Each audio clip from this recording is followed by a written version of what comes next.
when you're cooking spaghetti and you figure out, like, take it out, throw it against the wall. If it sticks, okay, that's good. And so every day was like spaghetti days, right? Like, here's some ways I want to try to play.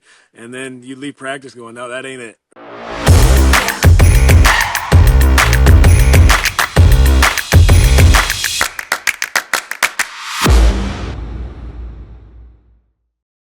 Welcome back to the Coaches Playbook Podcast. I'm your host, Wyatt Faust. Thanks for tuning back in. We've got a really awesome show lined up for you today, so let's jump right in.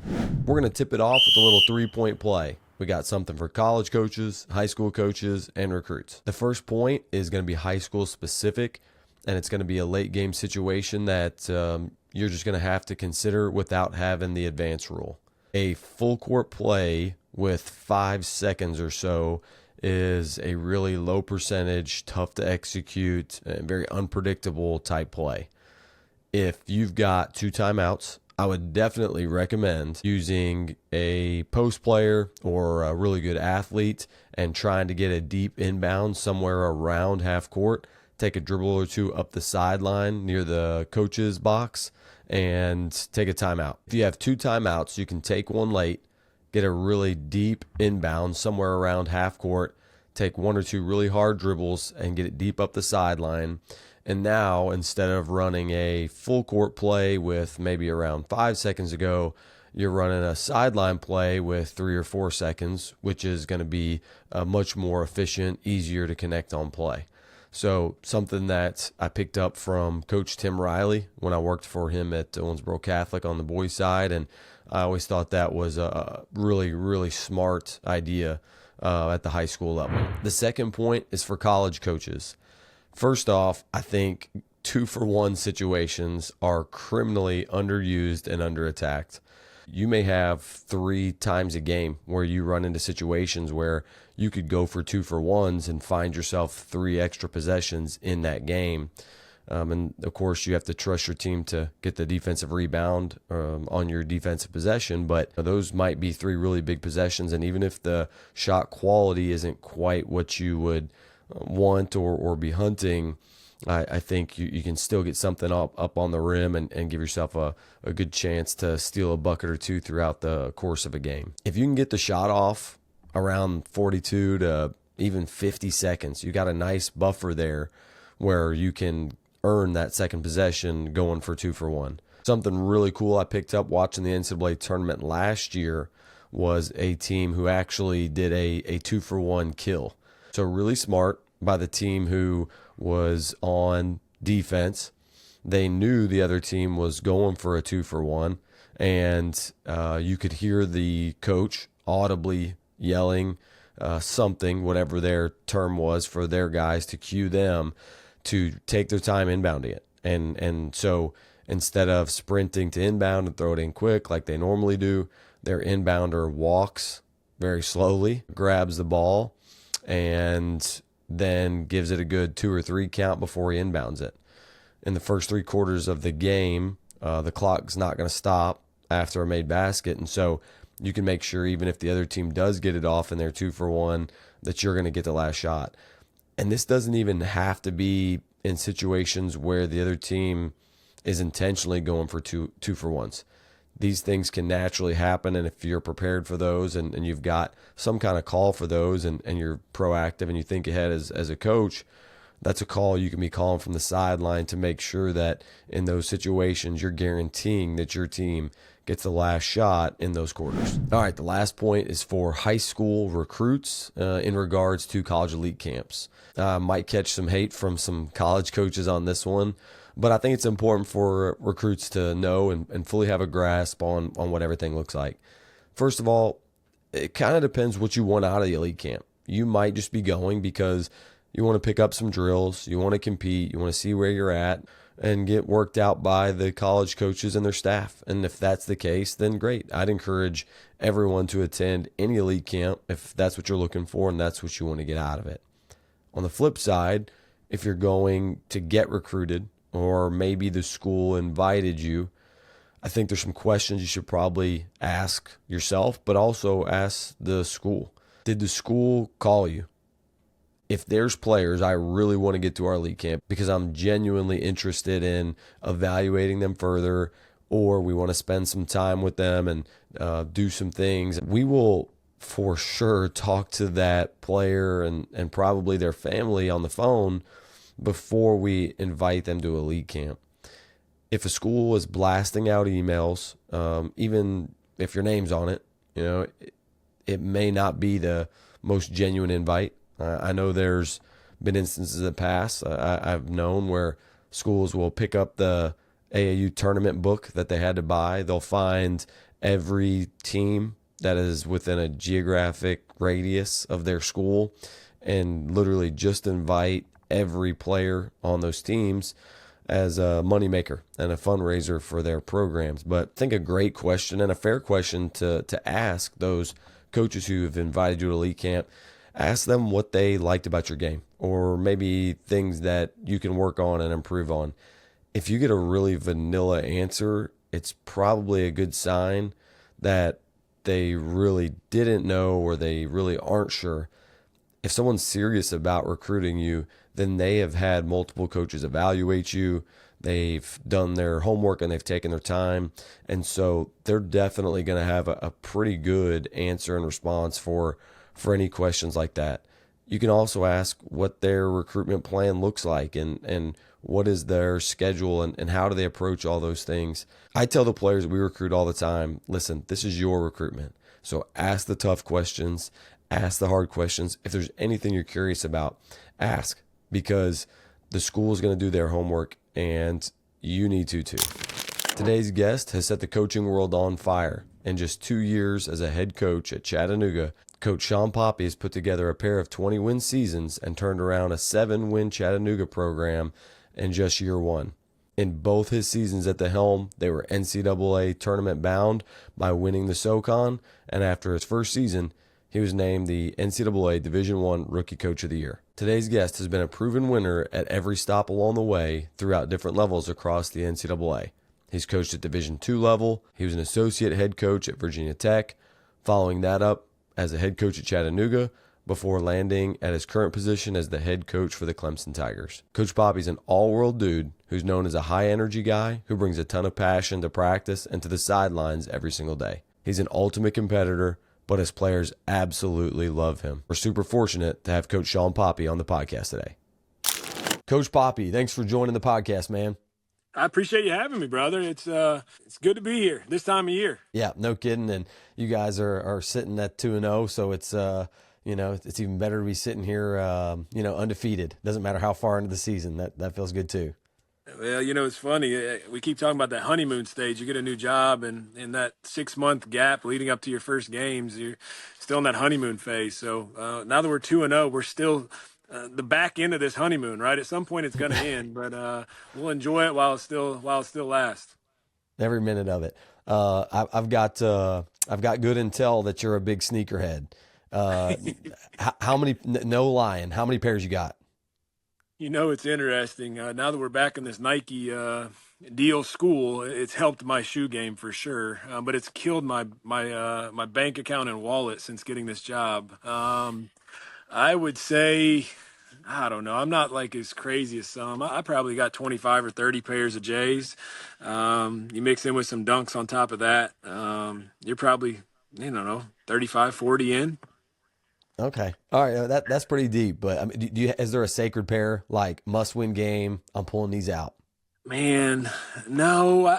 It's interesting you say that because for me, I'm more superstitious of like I may wear the same one over and over again because we've won in them, and so I don't get to that sacred pair because you find a little winning streak, you end up wearing the same, 1 or 2 sets of shoes. So I don't know if I have a sacred because I've really added to this collection since getting back to Clemson. So there's a handful in there that I want to pull out that I'm going to save for the right occasion.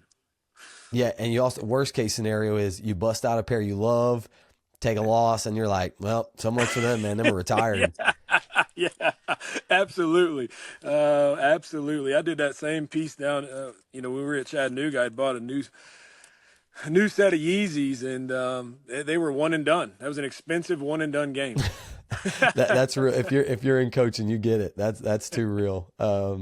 By the way, congrats on your 50th win. When you're only 2 seasons and 2 games into it, that's a pretty remarkable feat. So congrats there, man. Well, I sure appreciate that. I don't know. You're not in this, at least I'm not in this business for myself. But something like that really, for me here at Clemson, 2 games in, I got a handful of my staff here at Clemson has been with me for all 50. So that was pretty cool for me.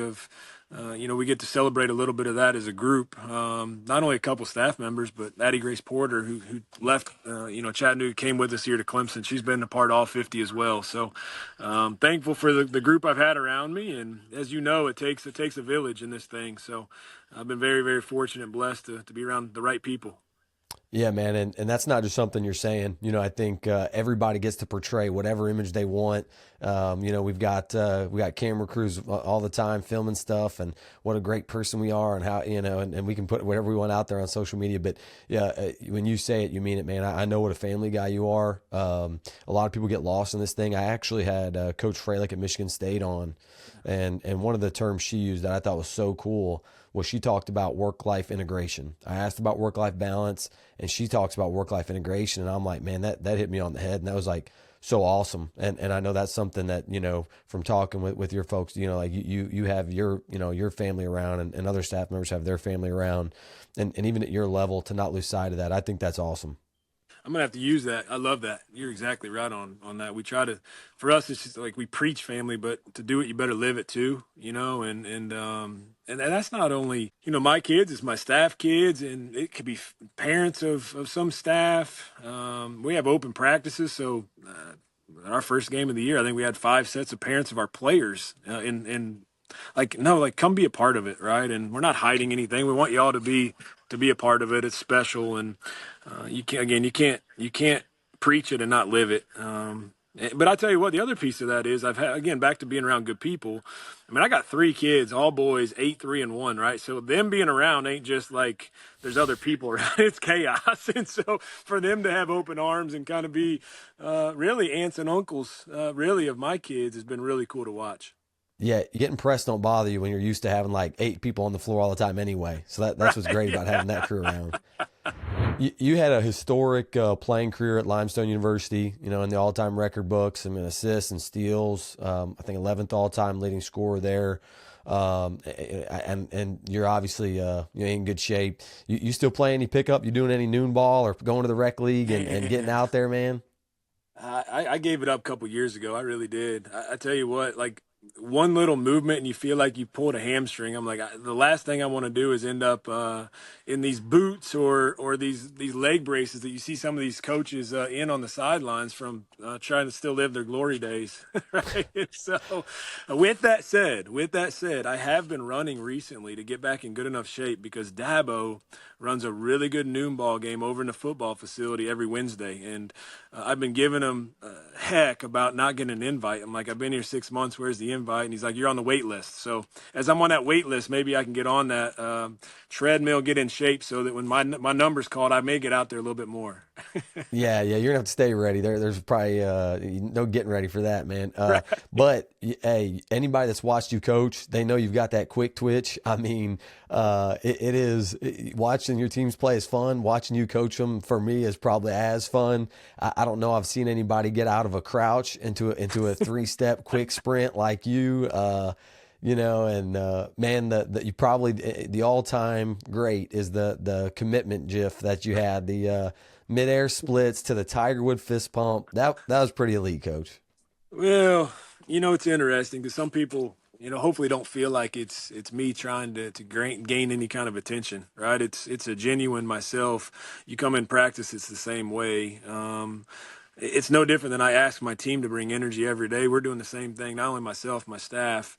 And when you can be consistent with that. Now, in a game, as we all are, I'm pretty competitive. And so that maybe bring out a little extra juice. But all that is obviously wanting to win, but really most importantly, want the best for my kids, right? They're pouring into this thing, and you want to see them get what they deserve. And so definitely animated over there, but that's some passion. That's a daily thing. But again, we preach that as well, right? And again, you can't preach it and then not live it. No, yeah, and it is. I mean, when you know the person, you know it's authentic, and it's not like you're out on the floor trapping people. I mean, I've seen some coaches that, I mean, they get out there and they got them right there at the across half court. That's next level. But let's talk about the turnaround at Chat. I mean, you follow you come into a 7-win team, and your first season, you go in there, 20 games, win the league, win the NCAA Division I Rookie Coach of the Year. I think a lot of people were obviously surprised by that. Did that immediate success surprise you too? Yeah, absolutely. I mean, I think anytime you take over any program like that, like you try to understand it's going to be a process, right? You're going to try to figure out a couple things you want to establish. For me, there was so many things you wanted to fix, right? Culturally, just how we run the program, and really try to simplify a handful of things and work on those with the understanding that, if we do the right things, that we're going to give ourselves an opportunity. But to think we would go win 20 and win a conference tournament, I think we'd all be lying to think that was realistic, right? Now, I do believe once we got 5-6 games into it, I looked around and said, we were not going to have the most talent in this league. But if we keep putting this thing together and get closer and closer with how we're coaching, we're going to give ourselves an opportunity. And we took advantage of it. The honest truth is that Wofford was the best team in the league that first year and waxed us both home and, at home and at Wofford in the regular season. And, we had an opportunity to get them in a championship game and really throw the kitchen sink at them in a 1-game series, right? We had nothing else to hold on to. And we're able to execute that and credit to our kids for buying in and executing. And so we got to reap the reward of getting our name called for, on that selection Sunday. And then, of course, get sent to Blacksburg, of all places, that runs to a Final Four. But it was a fun experience. But no, I don't think any of us expected that. It was, stay the course, keep the process moving, be patient with it, and but also understand, like, I did think we had a team that could compete. So how did you establish how you're going to play that season? Did you go in hey, here's some actions I love and here's what I want to do? Or was it, hey, let's see what we got, let's figure this thing out, and let's put the best product on the team right now that can win? Yeah, it's so funny you say that. I feel like all my summers have been I call it spaghetti. I got that from Kenny Brooks. And when you're cooking spaghetti and you figure out take it out, throw it against the wall. If it sticks, okay, that's good. And so every day was like spaghetti days, right? Like, here's some ways I want to try to play. And then you leave practice going, no, that ain't it, right? And you literally all summer, that's all we did. I don't know how many different styles we felt like we were going to play throughout the summer. But I think what was cool with it is that, and really helped us down the road, ultimately what we were doing was just teaching them how to play basketball regardless, right? So even if the style didn't stick, I think that a lot of our what we call our absolutes stuck, right? And how to drive, kick, find eyes, one more, and share the basketball. That part stuck. And with that said, I wanted to play some free flowing motion offense, but as I learned that team, it needed to be dictated every time down the floor. But I think ultimately, really, if you watch us the 2 years there compared to where I had been as an assistant, the pace of the game really slowed down. Right, I did not play as fast as I had when we were at Virginia Tech. But again, that's looking at yourself in the mirror and realize we don't have the firepower to go score 70, 80, 90 points on every single night. And so the best way was let's minimize possessions and become efficient. And if we do that, we'll have an opportunity. And then on the flip side, we became really good defensively, like top 15 in the country both years in a program that was 298th the year we got there. Is a huge turnaround. That gives you an opportunity to win. But we also didn't have to go guard 80 possessions. We were guarding only 55, right? So if you can be pretty good in 55 instead of 80, it gave you an opportunity. Yeah, and I think that's a great segue. Like, you're just looking at the numbers. I think point per possession, I don't care if you play fast, play slow, it's probably you split your offensive and defensive point per possession, and I can look at those and tell you how good you were, how many games you won within reason probably. And for you guys in year one, you're talking about and this is what I'm curious about too is, okay, like you knew you were going to play slow. You knew you were going to limit the possessions, grind people out. So you knew you were going to be in a lot of late clock situations. Well, if you're going to be in a lot, you better be great at what happens most. If you're going to be in a lot, let's be great at it. Well, you guys were in the 94th percentile in point per possession when there were less than 4 seconds on the clock. Yeah. Was that a thing like, okay, was that intentional? Was that just a byproduct of we just do it so much? Did you have a handful of actions that in those moments, you love to go to? How'd that kind of piece together?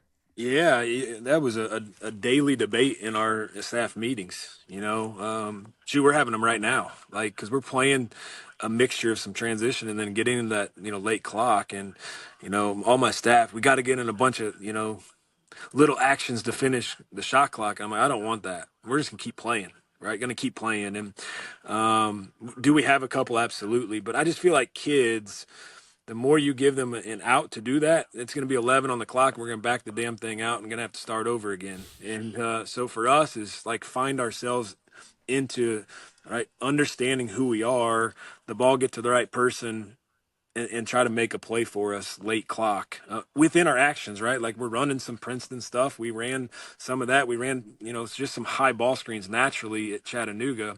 And instead of making it a big deal, we just let them keep playing.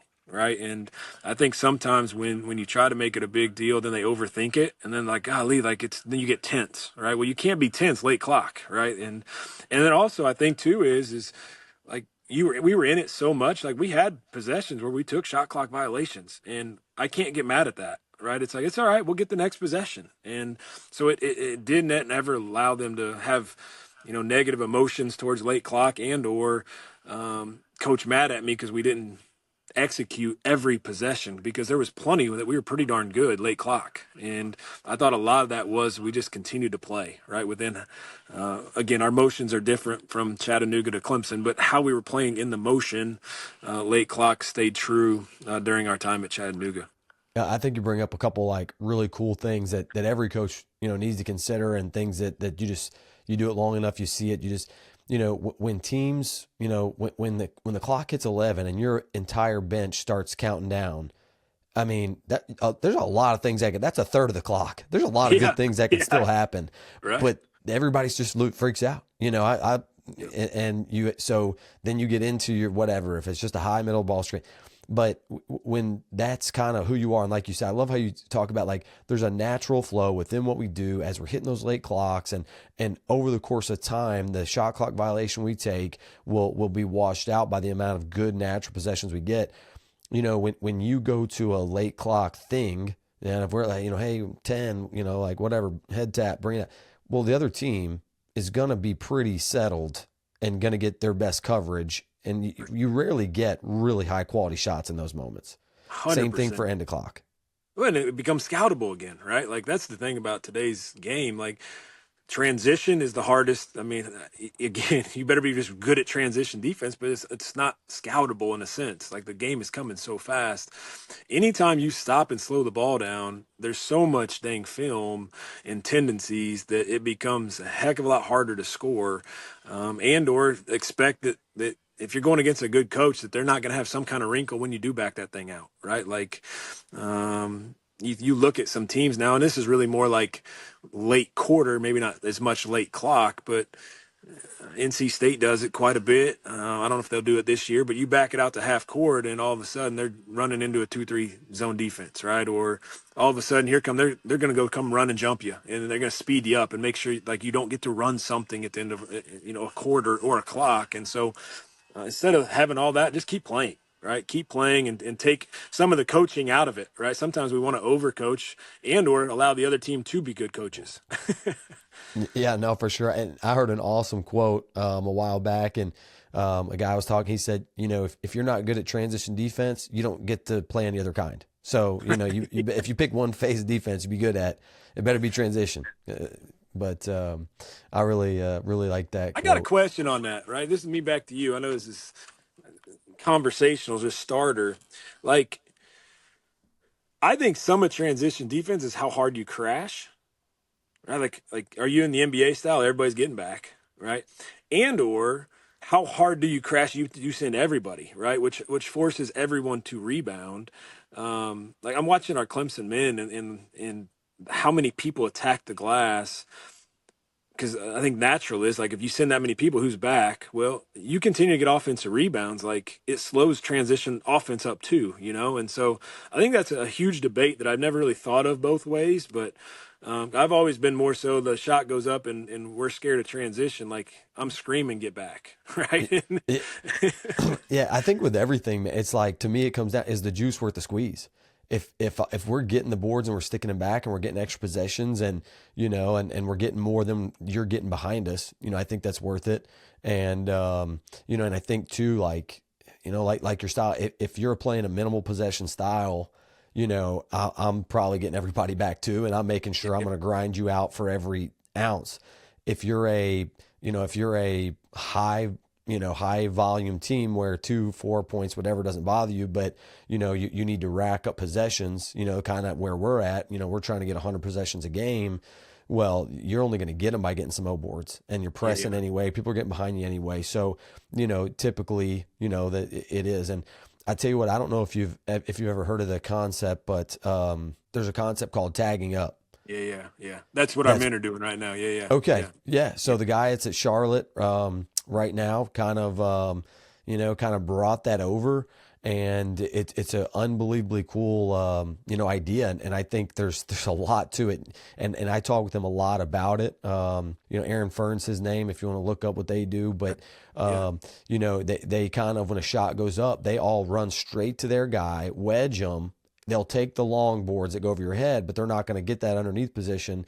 And then if you do get the rebound, they're right there. They're in gaps, they're on ball, and there's nowhere to go. There's no way to get behind them. It's a pretty cool philosophy if you can execute it. But if you're not great at it, I mean, you got to commit to it. There's no half in. They practice it all darn summer. I mean, that's where a shot goes up. They're all screaming tag, tag, tag. And it was a new concept to me, but yeah, it's again, more curiosity, because I've been in positions where it's just been get your butts back. But the more you do crash and slow people down, that's part of transition defense too. Yeah, no, for sure. Do you think, like talking about, styles and stuff, do you think the way you play has to be synergistic? Like, do you think there's a ton of value in that? Do you think that's something that's overthought? Like it's probably, not, can you play super fast on offense and then sit back and be super passive and just let them pass around defense? How important is that synergy between, your styles, on both sides of the ball? It's interesting because for me, like we're playing much faster here at Clemson than I did the last 2 years. And for me, I just continue to preach together. Like we got to play together regardless of what side of the ball we're on. And whether that be on offense, like we may play fast, but can you make the right play, right? Like it's not one-on-one, do it yourself. Like how many assists to field goal makes are we getting a game? And so, because ultimately that's what I'm asking on the other side of the ball, right? Like we're pack line, keep the ball in front. We're not going to get out and deny, but it's a togetherness, and you better be locked in 2 passes away just as much as you are on the ball. And I've noticed a lot of times teams that are the up and down, especially at this level, and I've gotten transfers, and you just hear stories of where they come from and their styles it's all such individualistic, right? Like, all right, you have your man, and when it's your turn to guard, you guard. Everything else, you just chase them around and make it tough for them to catch. But it's so much on islands. And so I've kind of preached for us, because that's just not how we work, the complete opposite of that, right? And trying to be faster on offense but much slower on defense. And to me, it's just been more so we just preach the togetherness piece rather than it's got to be fast both ways.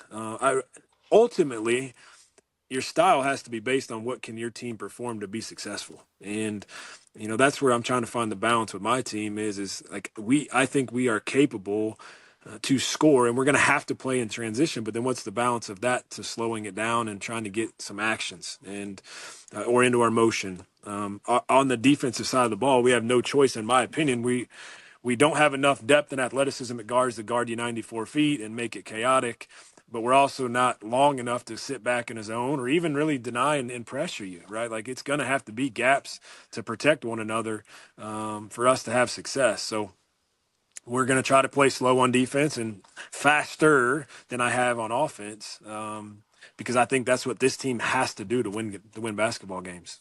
Yeah. And I think there's a lot of, this is how I want to do it. This is who I am. I'm not, Yeah. I would rather win than be right. Yeah. I think there's a lot of, ego checking that probably needs to happen when people are thinking about all those things. And, you see teams that, they might be playing a style. You're like, "Ah, man, I'm glad they're doing this because life would be a lot harder if, they were doing something Yeah, else." So, right. all right, Coach. So what did you learn at Virginia Tech that really prepared you to take over as a head coach? And, what advice do you have for like assistants now that, now that you're on that side of it, you're like, man, these things were really important, that I was doing or I should have been doing more of to really, help out. I think, you learn so much along the way. Like you're going to learn a lot of what to do and a lot of like what not to do. Right. Like I think that's okay. I tell my staff same thing. Like there's a lot of things when they leave me, if they're to become a head coach, that hopefully they take with them, but there's going to be a lot that don't fit their personality. And so that's okay. Right. So making a list of things that you'd want to do when it's your turn, but also make sure it's okay. Like, while your 2 feet are where they're at, right? You got to agree with what the head coach is doing, but it's also your job to I think, as you're moving forward, to understand like, hey, this just would not be what I would do. And um, I think I learned a lot of that early on. My biggest thing at Virginia Tech under Kenny Brooks is just the value of the relationships with your kids, right? And allowing them to have a voice to get a feel of just how things are going on and off the court, but also the amount of time you're putting as a head coach, especially on the court with them, one on one, right? It's in this business, it's so much. I don't know whether you're recruiting and you're spending so much time trying to find the next, and or you have a system and you're hard headed and this is just how we're going to do things compared to putting kids in the best places along with being on the court so you know where those places are. He did an unbelievable job of individual player development, but also teaching them where they're going to get it within how he wants to play. But all that is so relational. And he was the best that I've ever been around of giving them a voice, but you're having such a one-on-one relationship with each of your kids. So they know exactly how you're thinking and vice versa while you're challenging them, right? Like he was tough on them, but he loved on them even harder. And it's something I've really tried to take with me, from there. I think the second piece is that you can have you got to understand where you're at. Like you're at Murray State, I'm now at Clemson, he's now at Kentucky. Like when you're at an institution, there's certain kids you're going to attract to those kind of institutions. And who can you get at your institution that can help you be successful? And I think that you look around until you get to the Blue Bloods. That's a little bit different world, right? They get the pick of the litter. But like when we were at Furman, there's only a select kind of kids you're going to get, and you better find a system or style that fits the kind of kids you can get. And that's Great what I point. think for me. He wasn't going to waste his time at Virginia Tech, especially early on, and going and chasing a bunch of top 25 kids.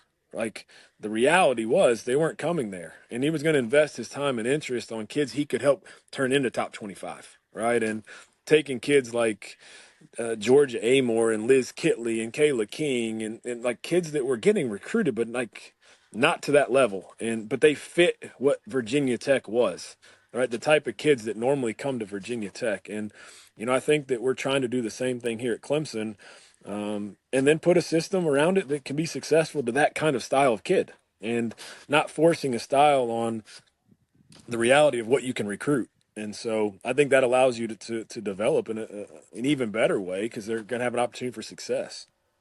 Yeah, that looking in the mirror and knowing who you are, accepting who you are, and finding a way to win with who you are and where. That's all huge. There's not a coach that that can't sit here and make up 20 reasons why it's hard to win. It's hard to win Right. everywhere. Yeah, yeah. Exactly. And Yeah, it's 100%. Yeah. Yeah. it's just And so then you easy to could get in sit that and mode. sulk and they do it there and we can't get them because of that. And it's like, well, okay, well, how do you go find the right ones that can help beat them?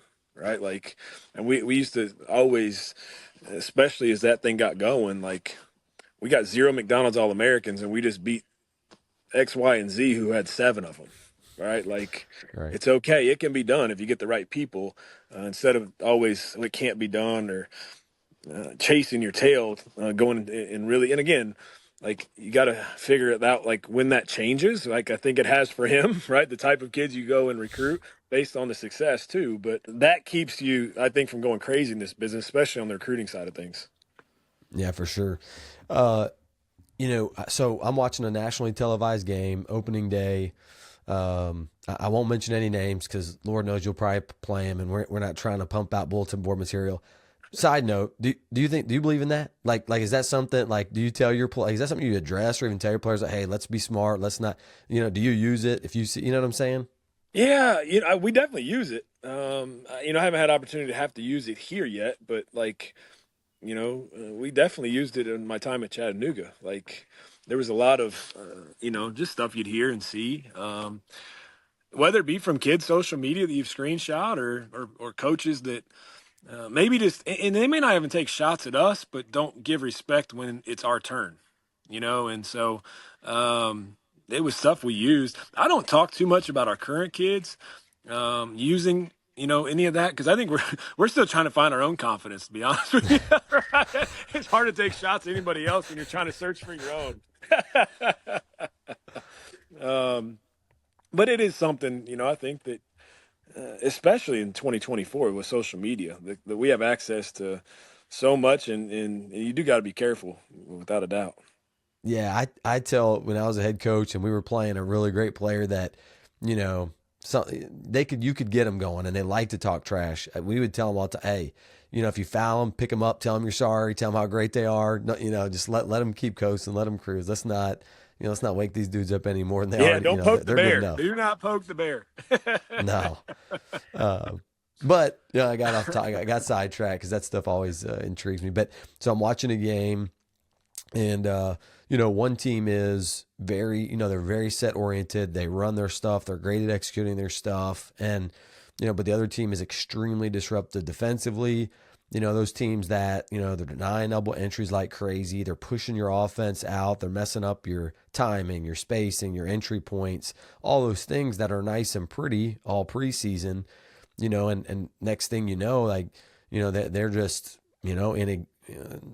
in a game that maybe they shouldn't be, things like that. When you play a team like that, somebody that is just going to, cause all kinds of chaos, and especially you've got some experience. Like you said at chat, you guys ran a lot of stuff, do you almost take a step back and think that the game is just going to have to be a little simpler? Like, hey, let's just take this thing a little higher, a little wider, and use that aggressiveness against them? Or are you going to try to fight for the inches, work on your entries and create, how do you approach those teams like that? Yeah, I think it's a really good point. Every offense, you better have ways that you can spread them out and try to, again, some kind of dribble drive attack, right? Like, what beats pressure? Well, putting it on the floor and making a play for yourself or others. But you can't get caught up in, especially if it's your style to play slow, like we were at Chattanooga, is that don't get baited into doing it every possession, right? And like, so for us was, instead of falling to that trap, like it's more so what is the best way to get entries. Like, we do have a lot of stuff that may start with DHOs that they blow the heck out of, right? Well, we may get into just push through action instead of DHOs that game. And with that said, take our normal spacing and move it about 4 steps back, right? And if we can get them playing, a whole half court defense and spreading them out, then we will have an opportunity to get into our stuff, or that's a lot more space for us to make a play. And then to keep playing at our pace, right? Like, again, that's trying to find my balance here at Clemson. But November 20th, we play South Carolina. Like, they're not going to let us get into our stuff, right? Not every possession. But I also know the last 2 years they beat Clemson by 71 and 69 or something crazy like that, because it's been a track meet, right? We cannot play them in a track meet. And I'm going to have to figure out a balance, because you're going to have an opportunity to go. But what's the difference, right? Where do we meet them in the middle? And so our team's definitely at Chattanooga. I mean, we play Alabama that first year. and go down there and had beat, I think, 3 teams in our league by 35 plus, all 3 of them, and one of them was favored to win the league, right? And you're going in going, what in the world? We're coming off 7 wins. We had, I don't know, 4-2 maybe at the time, and they're trying to press you and really get after you in the half court. And we really slowed it down, right? And I feel like, too, teams that pressure you like that, when you can show that you can handle it, the pressure releases, right? Like it's when you show you can't handle it, it amps up. And so, and especially as the game goes on. And I felt like almost like the other way around, you lull them to sleep a little bit by being able to just get to your spots and having a little discipline to yourself, and allow to stay in the game. I mean, it's a 1 possession game under a minute to go. And so I think for us here, again, we're going to have some of that same talks, right? Of how do we still run our stuff? I don't care what they're doing, but also as coaches, I can't expect us to, if they do an unbelievable job at blowing up DHOs, well, we better figure something else out, right? And still be able to get in the same action we're trying to get into. Yeah, I think that's 100% the right approach. I played, as a high school coach, played pack line. We ran a lot of stuff, heavy playbook, a lot of counters, high IQ kids. It was, it was fun, but when you played those teams that just were not going to let you do it, or they're going to try their best, you have to take the layups when they're there. And you got them, like you said, you got to show them. Like we're going to make you pay some, but we're also not going to fall into the trap. Last year was the first year at Murray State. We started playing up and down and pressing the whole game and getting, just trying to get it up and down. And we had probably 1, maybe 2 coaches all year that just would not take the bait. I mean, we got to the point we were giving up 3-on-1s. We said, just go have a couple layups.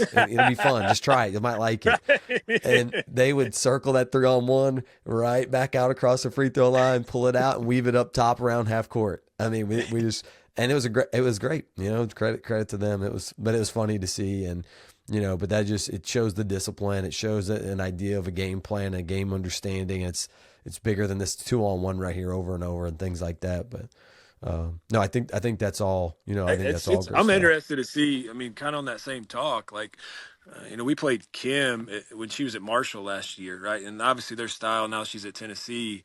When they get to the SEC play, who will attack at every possession? Because I mean, you're going against some really good basketball players, or who will, kind of take the bait and slow it down a little bit and have a little balance. So I'm really curious to watch that, because it's back to that same deal, right? Like they play a completely different style than most people, really anybody in Division I at that level plays. So I'm really curious on how people attack that. Yeah, I think that's probably the biggest, question mark in all of college basketball. And I'm 100% sure she heard plenty of it going from Division II to Marshall. Well, that's not going to work at the Division I level. And you go win your league with it. And I'm sure she's heard plenty of it, and so it'll be, it's hard to prepare. I mean, cause it's a totally different, like that's even different than just normal pressure, right? Just the amount of times it's coming up and down the court, subbing in, subbing out. So yeah, it'll be very, very interesting, because it's obviously proven to be successful. But again, when you got time to prepare is the difference, right? If you play Thursday, Sunday, like the Sunday, I wouldn't want to be on the Sunday. I know that. Yeah. It's nice in our league. We have travel partners. It's not when your travel partner's pretty good, then you get them on Sunday. You write the other guys a thank you card sometimes. Right. Yeah. Man, you've coached at the D2 level, mid-major. Now you're at the Power 4 level. What facets of the game do you feel like are universal? And are there things that you think worked, but at one level that you just don't think will work at another level? You know what I'm saying? Yeah. Well, I think, obviously the higher you go up, the more good players there are, right? So like, defensively, some stuff you used to be able to take away just with some simple coaching ain't going to happen, because there's good players all the way across the floor. At Chattanooga, you're probably going 2, maybe 3 good ones, like really good players on the court at a time. And so it's a little bit easier to take some stuff away, right? And so I think we got to have an understanding at this level. It's a little bit harder to do that. I think also to control the game with set plays every time down the floor is very, very difficult at this level. You're going to have a balance, but I'm not going to be able to have 2 people get all my shots on a set call, right? Now, like you have two in free flow motion, maybe, but on a set call, I don't think you can control it as much as you can at some of the lower levels. But with that said, the same thing, like basketball is basketball. Like, are you making the right play, good to great, in the sense of your shot selection? If you can shoot it, that translates. I don't care where you go. So there's definitely some things along the way, but I do think you got to look in the mirror when it gets to a certain level of just what's out there. Yeah, for sure. And I think, having been a high school coach, I think it was one of the best things that happened to me. When you're a high school coach, one year your best player might be a 6'2" post, the next year your post might be 5'8". You have to learn to win 1,000 different ways defensively. You have to learn to get creative. And, we go into a game and, there's a guard out there shooting, 18% from three. We might just stick that guy right under the rim and not move him, and there's a lot of things like that I feel like teams really miss out on at this level. I mean, there's certain people you put on the floor and they come guard them and you're just like, nah, I appreciate it. It's just, seeing some of your guys' games and game plans and stuff, that's something that, again, I mean, do you want to be right or do you want to win? And 100%. I want to win. Well, and I'm kind of that way now. Like, we're not going to go get a bunch of really good 6'5", 6'6" kids at Clemson as we're starting this thing up. And so, like, what can make you different? And like we were talking before air, like for us, difference going to be we're going to be small and try to spread you out and shoot a bunch of threes. Like that gives me at least an opportunity to have some kind of advantage on the court, because just matching size to size because you guys have it, like it doesn't create an advantage for me. So like, what can give you an advantage? As a coach, you got to figure that out. What is it? All right, we're going to move into our quick hitters segment. We're going to just throw out a couple different, topics and concepts that aren't your everyday stuff and just the hoops landscape. So first one, you're a big energy guy. I know you talked about it in your press conference, talked about it already here. You model it, you practice it on the sidelines. I mean, and everything. And, how do you create that authentic, meaningful energy? I think it's something a lot of programs struggle with. And, when it's there's nothing, I would rather there be no energy than just the phony, false energy that your team, as soon as they walk off the court, they're like, man, that was awful. Yeah, 100%. It's like anything. I mean, consistency.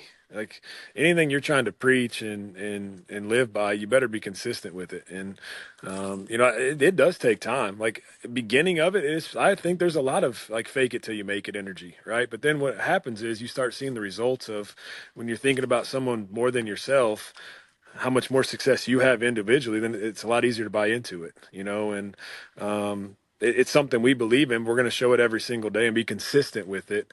And it's, again, you can't be really great at 10, 15, 20 things, but is there 3 or 4 you can?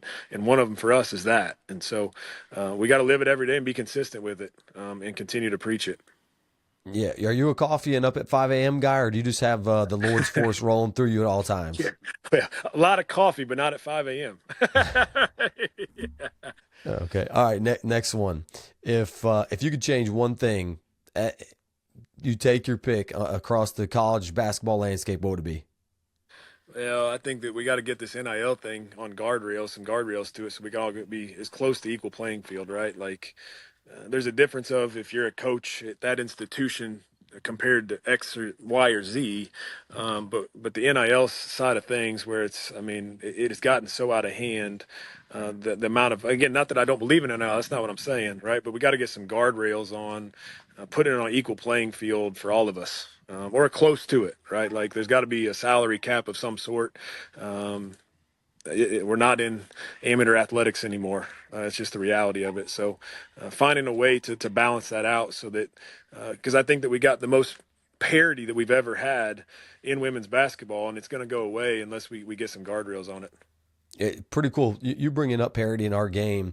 I try to explain it to people all the time. Like the men's game is unbelievable. The parity in the men's game, you see it. 16s are beating ones now, and things that have never had. There's not going to be another UCLA team that goes, wins, streaks together national championships. The parity in the game wasn't there, but with the explosion, the popularity of the game, the amount of people that are playing travel basketball. And I mean, it's just crazy. So the parity on the men's game just spiked, and you're seeing that same thing happen on our side. And I think it's so, I think it's so cool where the women's game is at. And being an AAU coach, 12 whatever years ago, seeing the same 5 suckers in every gym, and there wasn't very many teams, and now there's 2 feet elite from every state in the country. Yep. And there's just so many people playing, and that's going to continue to happen. And and I think, unfortunately for us, being in the same league as a Drake in Northern Iowa, the Caitlin Clark effect will probably produce a million little ballers up there too. And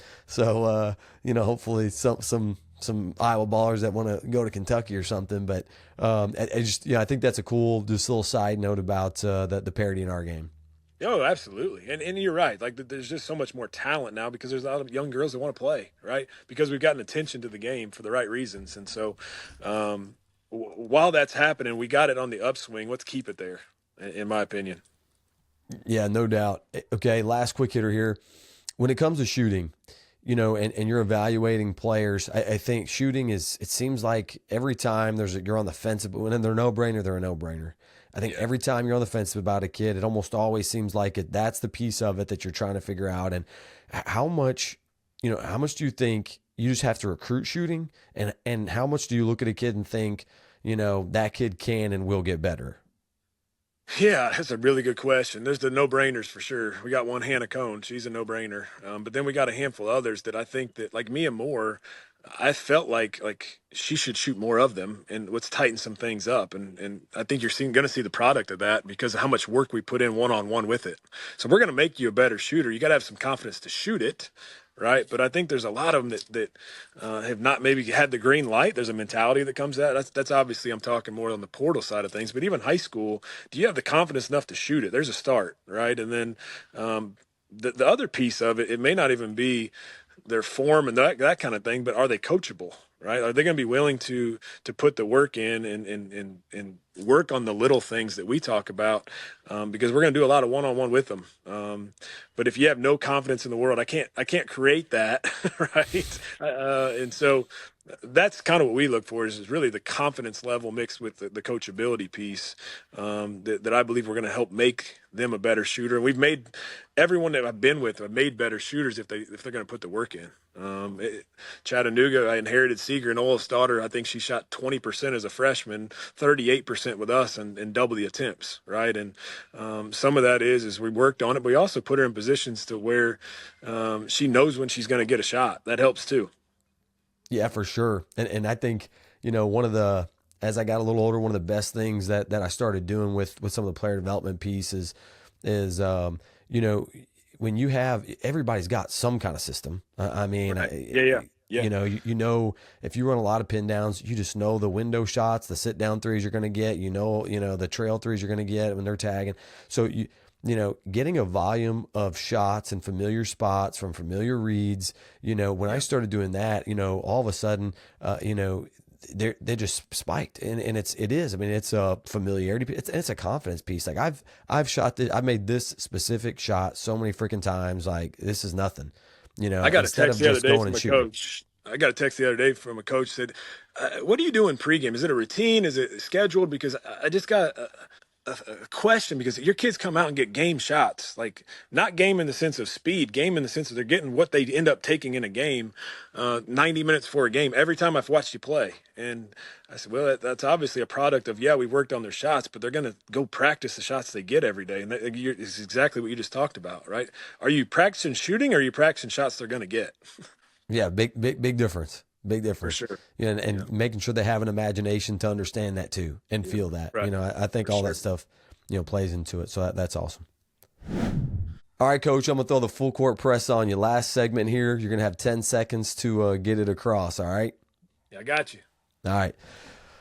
I saw a clip about you guys talking about preparing for an early tip-off. You had an earlier tip-off than usual, and so you were prepping. You guys have an 11 a.m. kids game coming up. You're going to be having them in there Sunday morning at 11 a.m.? We go Saturday and Sunday, both days, 11 a.m., right? 11 a.m. We'll actually even get up early and get a meal for them on Sunday so they get the feeling of not only practicing at 11, which will be a game, but also waking up to get a pregame meal, what that feels like too. So huge on preparation and experiencing it before you experience it. Well, that's awesome. I hope this kids game goes great for you. We were at Arkansas last year for their kids game. They jumped on us early. We get back into it late, and we're making a run. Well, the kids, heck, they didn't know what was going on. They were just having the time of their life, so they start cheering for us. And man, we were like, we were getting the momentum rolling. We were like, yes, let's. I mean, it was awesome. So hopefully your kids are a little more loyal to the team. Yeah. If you could go back 10 years and give yourself one piece of advice, what would it be? Yeah, be more relational from the get-go. I think as basketball coaches, we think basketball and X's and O's and all that stuff's good, man. But, man, if you don't have the relationship side with kids, it don't matter what you know, X's and O's. And I think it took me a while in this business to realize that. That's what I'd change 100%. Not that, again, you do look back and you probably were relational, but I would do a heck of a lot better job now that I'm much older looking back on it.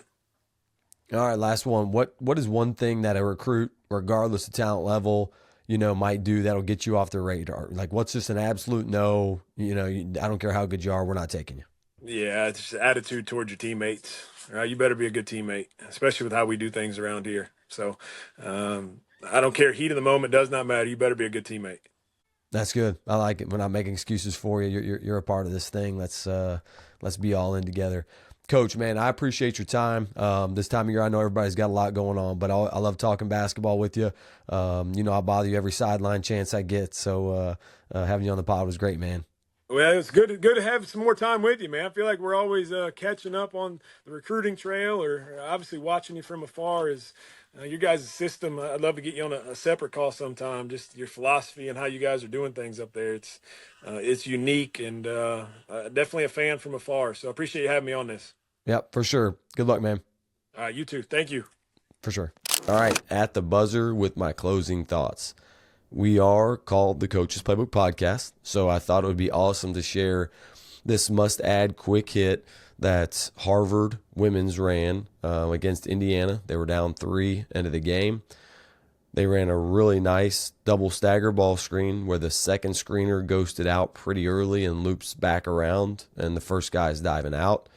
They end up hitting that shot, send the game to overtime where they got a big road win in overtime. And I think this is easy to implement, and no matter what the coverage teams are running, really hard to defend and an easy way to get a shooter an open look, whether they're a post or a guard. All right, let's take a look. All the way at half court. They have 20 on the shot clock. Now the ball is in the hands of Harmony Turner. 2 defenders on her. Give some time for Rocco. She takes a 3 and it hits it. All right, that's a wrap for the show. Please feel free to like and subscribe and share the show with any basketball junkies out there you know. Make sure to tune in as we drop our next episode, 8 a.m. Eastern Time on Tuesday. Until then, keep adding to your playbook.